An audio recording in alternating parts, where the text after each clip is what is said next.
The human story behind the making of the Gateway Arch. We'll have more on that next on City Corner.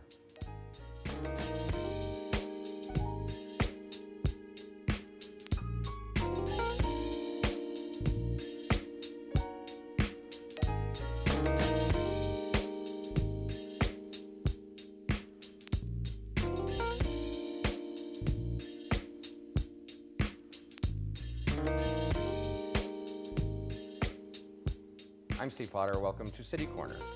More than 2 million people every year visit the Gateway Arch, and there's a second edition of a book that's come out. It's called The Making of an Icon: The Dreamers, the Schemers, and the Hard Hats Who Built the Gateway Arch. Jim Merkel is the author, and he joins us now. Hi, Jim. Hi, good to be here. In fact, I think you were on this very program some years ago when the first edition of this book came out. I enjoyed that, and I'm enjoying this. So what merits a second edition? Well, one thing was that all of the first editions got burned up in that big fire. The Reedy Press warehouse fire in North St. Louis, it was, I guess, about a year ago or something. Along with all of my other books. And so we were going to just reprint it, but we said, with all of the things going on right now, we have to do another edition. And, I got into it, and it was just so wonderful. And there's more than 60 new pictures, and it's wonderful. And I'm so glad we did. Of course, the arch grounds and the Gateway Arch just became the national monument, and all the work on the grounds that's been going on for several years has been completed. And I know you're a big fan of what they've done there now. Oh yeah, I think the biggest thing that they did was that they've completed the arch, and they've also completed the downtown. When you look way up high, and when you look down toward the west, and you see the park over the highway, and you see everything, it just all links together, and I can't say enough about it. Huh. Jim, your interest with the arch began, I think, like a lot of us. I have the very same memories too of when I was a kid. There's a picture of your book as the arch was nearing completion, but I remember in the early days when you first saw the legs of the arch going up, when you could just see them over the skyline, and you remember those days too when you were a kid. Oh, I do. Just a little bit. Right. Can it ever get any higher? And my dad, many Sundays afternoons, he'd just grab us and throw us in the car, and we'd go down, and we'd look at it, and we always would joke, is it going to meet? Is it going to meet? And we'd call it a croquet wicket and joke that they're going to make another one across the river. Now that we're talking about that, why don't we show a couple of images? We have some images of the Gateway Arch during construction and guys on the top. And I know I saw some of these pictures when I was younger, but some I felt like I've never seen before, but they're incredible ones, aren't they? Oh, yeah. And of course, they are not hauled up by harnesses. That is the really incredible thing, and they just have such a savoir-faire, and they just look like they're walking around when they're really very, very careful.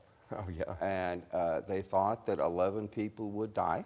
You mean that's what they predicted ahead That's of what time? they predicted. That's according to the movie that's shown at the Arch, and turns out that nobody died.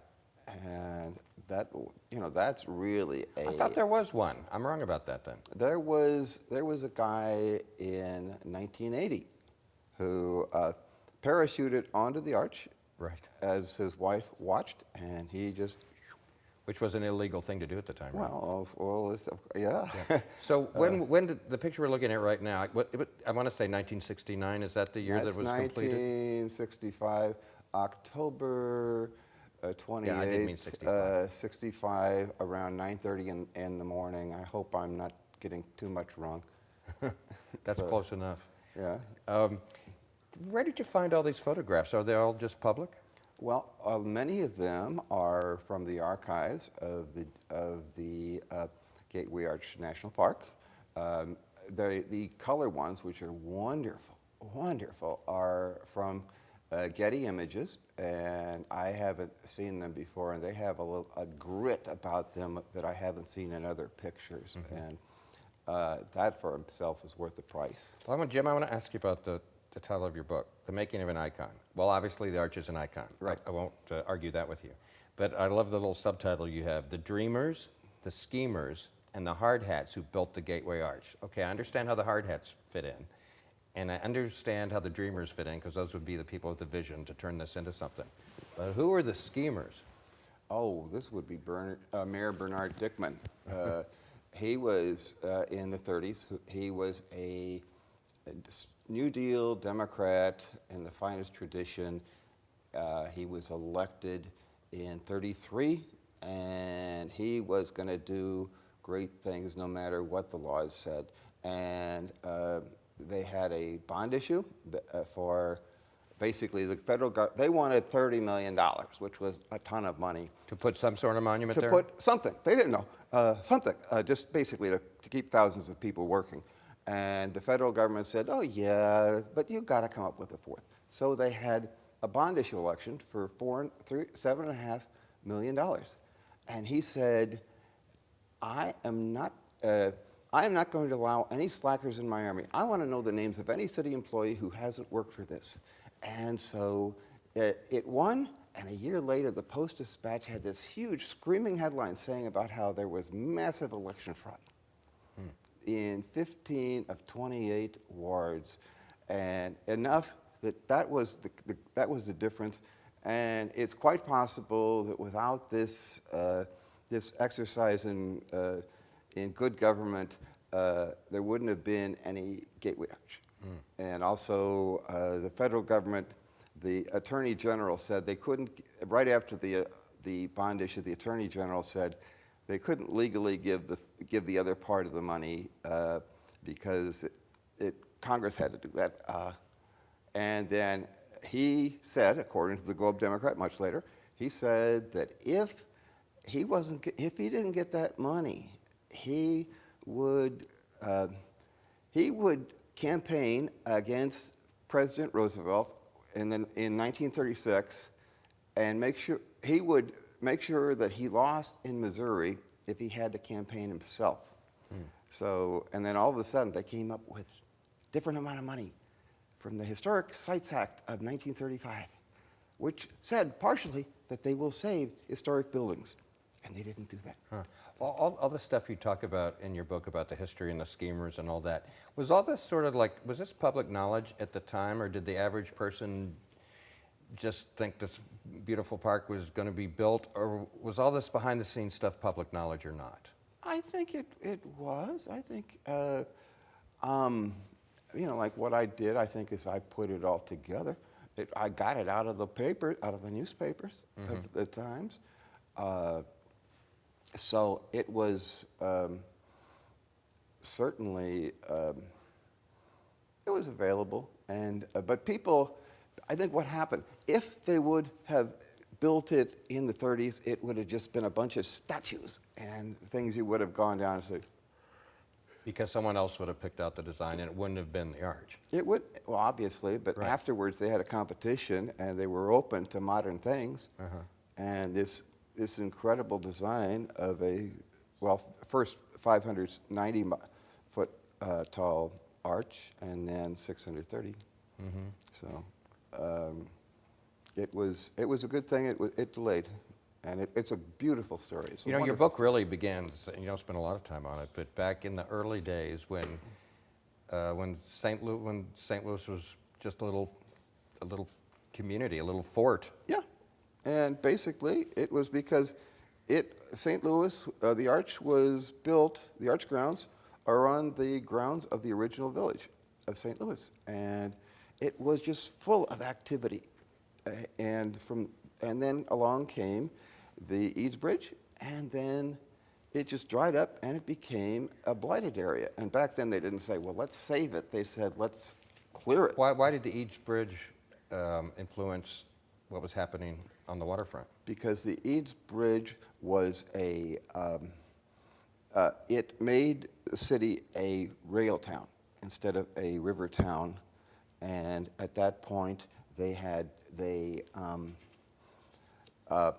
there was not as much need of any people or businesses on the riverfront, and the city moved west. And so at that point, they had to come up with something, and they thought since the 1880s, what do we do there? Am I right? Do I have my history right? Was the grounds where the arch is now, that was a big warehouse district, and like you say, commerce district. And when that was all leveled, they hadn't decided that the arch was going to be there yet, had they? They didn't know. Right. It was just, they had, all Luther Ely Smith did during the war was he said he planned for a competition of throughout the country for somebody, for something. And so it took time, but they got it. You do talk a little bit in your book about some of the other designs that were considered. Yeah. And what would have been there if the arch hadn't been. And you weren't a big fan of any of the other ideas, I don't think. Well, there were many that you would have gone, that's nice. You know, like City Garden. I mean, that's really nice. But nobody comes there from Tokyo to see City Garden. This was, you know, City Garden is an 8.5 or a 9, but the arch is a 15 or a 20, you know. Of course, it was obvious from the moment that it was there that, you know, they had, first the arch was a semifinalist, and then it was a finalist. It was a unanimous decision for the finalist. Eero Saarinen. Eero Saarinen. I always mispronounce his name just a little bit. Right. He was the one that won that design. Who actually picked that? I'm sure it wasn't one person. How was he chosen and his design chosen out of all the other things? It was a committee. They had of the greatest architectural minds or whatever, you know, they were judged it. And at the first round, they had 172, and they brought it up in the second story of the old courthouse, and they had them on easels, and gradually they were moved up. The good ones were moved up, and the bad ones were moved down, and so they came up with 5, and then they told them to go back and do some more work, and then that was in 47, and in 48 they had another meeting, and they said they had a preliminary vote, and everybody voted for the Gateway Arch. Everyone did. Everyone. All 5. Well, yeah, out of the 5. And so they said, well, we don't have to meet anymore. Right. You know, so. Well, nobody ever argues with their decision of choosing the arch. No.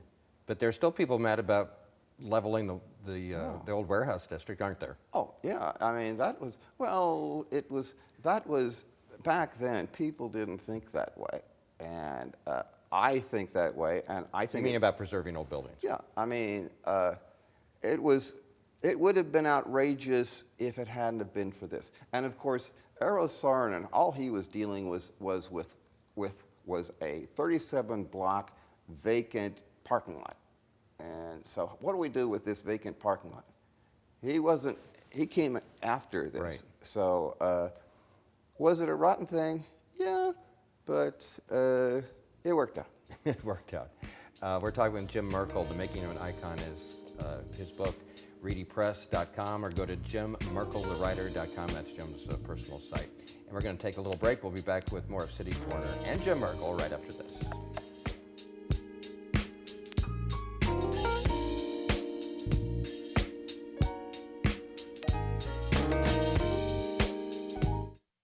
You have pre-diabetes. Pre-diabetes? I don't have time to eat right or exercise. I'm a busy mom. Oh, you're a busy mom. Yeah. This is great news. Busy moms never get pre-diabetes. Wait, what? Let me just... Yeah, this is all the people at risk for pre-diabetes, and way over here, busy moms. No?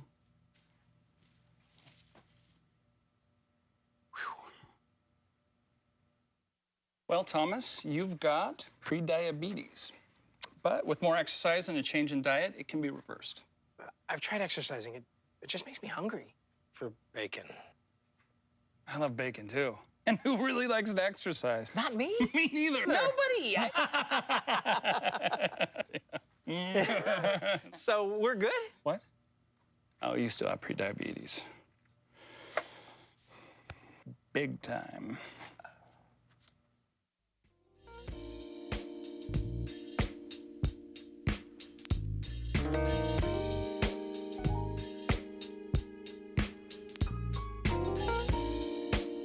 I'm Steve Steve Potter. Welcome back to City Corner, and we're talking about the making of an icon. That's Jim Merkel's new book, The Dreamers, the Schemers, and the Hard Hats Who Built the Gateway Arch.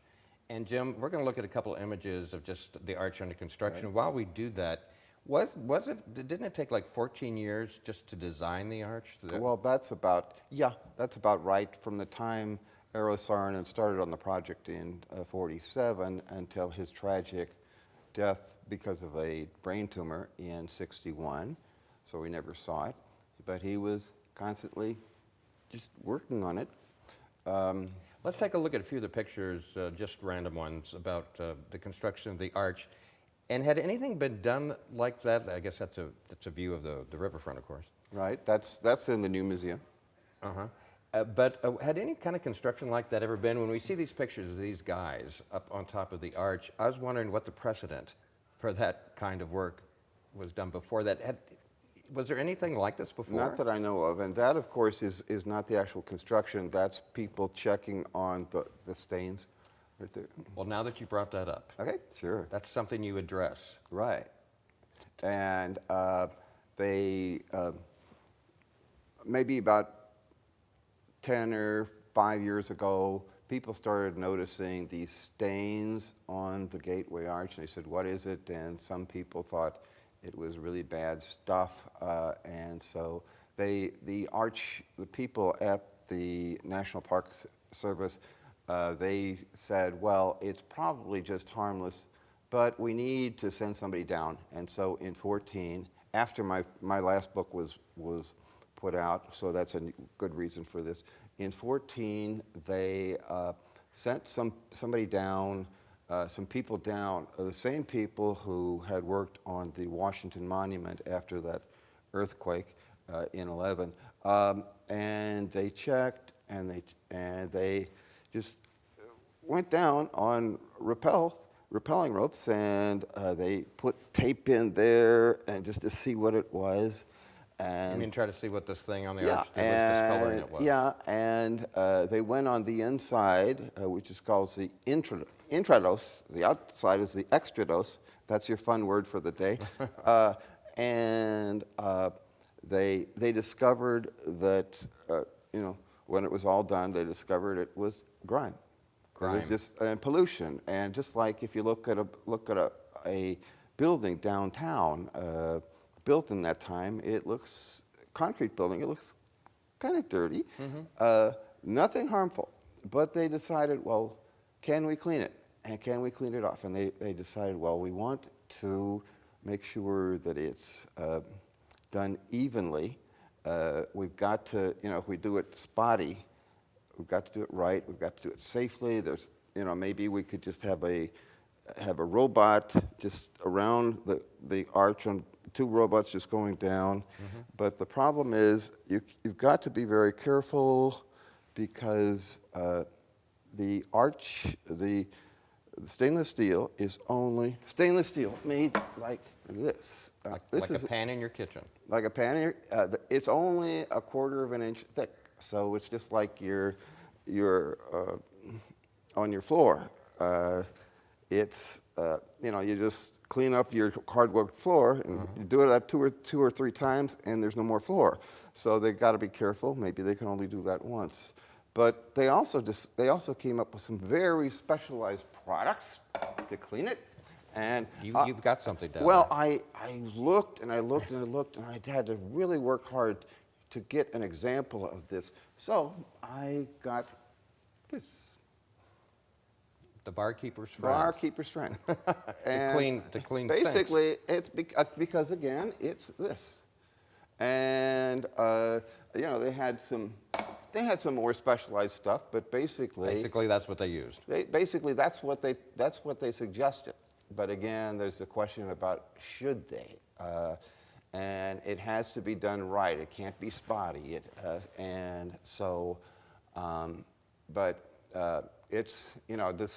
It was really exciting just to talk to a guy who rappelled down, and he said a highlight was when on his daughter's 16th birthday, when he was rappelling down, he got a call from his daughter. And hi, how you doing?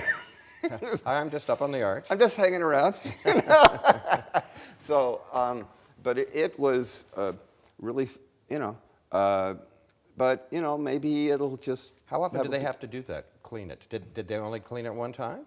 Well, I mean, when they built it, they left it, and the thinking is that however they left it in construction, if you're showing proper preservation norms, you want to use it that way. If you see a little circle, you may or may not want to do it because the circle might be from an original, something that picked it up originally and put it in. So that's construction, and you want to leave it that way. So you have to do an awful lot to do it, and I really like the bright and shiny arch, and I don't think it is as bright and shiny as we remember it. Really? But maybe there'll be a little patina on I it. have a hard time cleaning a sink, like with a Brillo pad. I can't imagine scrubbing down the arch. Oh, well. What a job. Yeah, that. Hey, you brought along some chains. Oh, yeah. And so what's the story behind those? Okay, this right here. The arch is considered a. People talk about the arch being a catenary curve, which is like holding a chain upside down. And here's the chain right here. And this is the basic design. That's the arch upside down. This is the arch upside down. You notice this is a little bit more pointy down at the bottom than the actual arch is. And so and if you notice the difference between the different links? Uh-huh. You do? I think. No, you don't. I don't. Because they're all the same size and width and everything. Right. And so Eero Saarinen said, he didn't like that it was too. He didn't like the fact that it was too pointy at the top, so he came up with a weighted catenary curve. You notice there's different lengths, and I got this at Home Depot, and it's not exact, but you notice it's bigger at right here, Right. and then a little smaller here, and then really smaller at the bottom. So because of that, it affects the curve. It affects the curve, right? And this is, and actually the gateway arch, Saarinen said it basically followed the actual design of the arch, which at the bottom, it's 54 feet wide. Each side of the triangle is 54 feet wide, and it narrows to 17 feet. And so that's a little bit more than 3 times as big at the bottom. And so that particular design, and of course, the actual catenary curve is not on the outside, it's a little line in the middle of the arch. That, and if you did that, you would come up with your weighted catenary curve. I guess you should call it an inverted weighted catenary curve. You're way too technical for me. Right.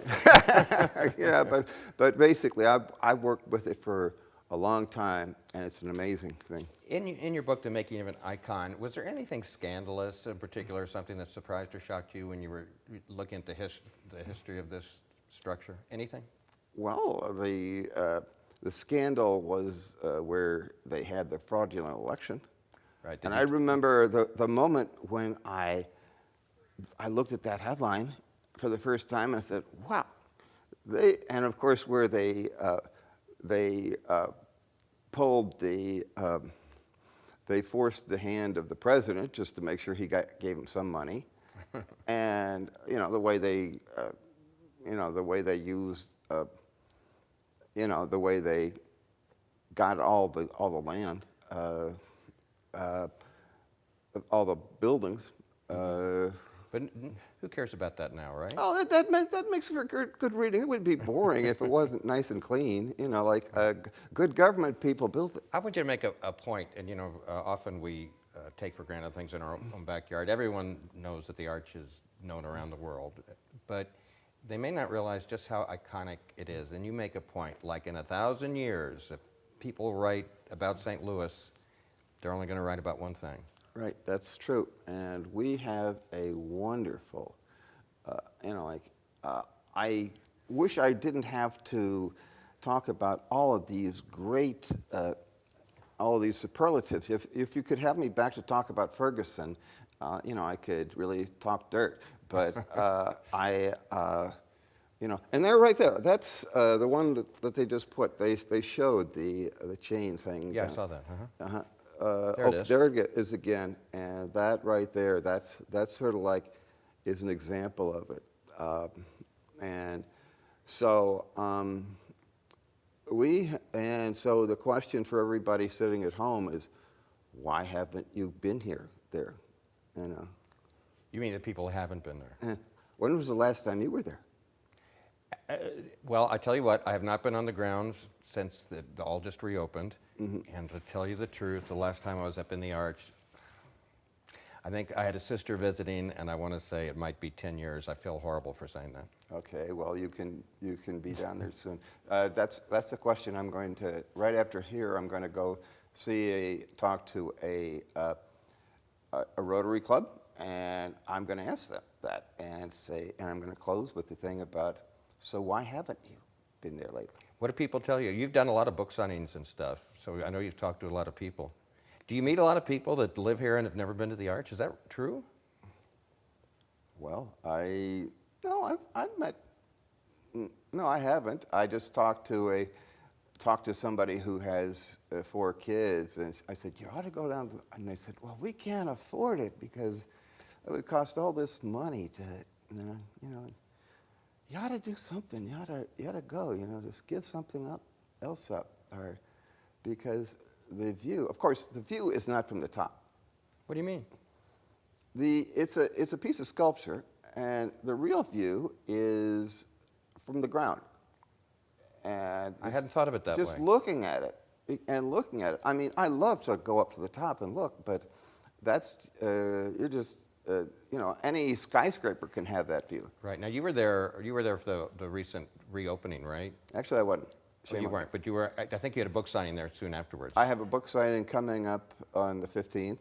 But have you seen the museum yet? No. So, but shame on me. But I've been so busy with this thing. Jim, I just want to remind people that the name of the book is The Making of an Icon. Jim Merkel is our guest, the author. You can go to readypress.com to order the book, or at any great bookstore around town. And Jim also has his own website, jimmerkelthewriter.com. And Jim, it's always a pleasure to talk to you, and you picked a great topic for this book. And oh, yeah. I'm sure we'll see you back on another project. Oh, I will. Thank you, Jim, so much. Sure. I'm Steve Potter, and thank you for joining us for this edition of City Corner. We'll see you next time.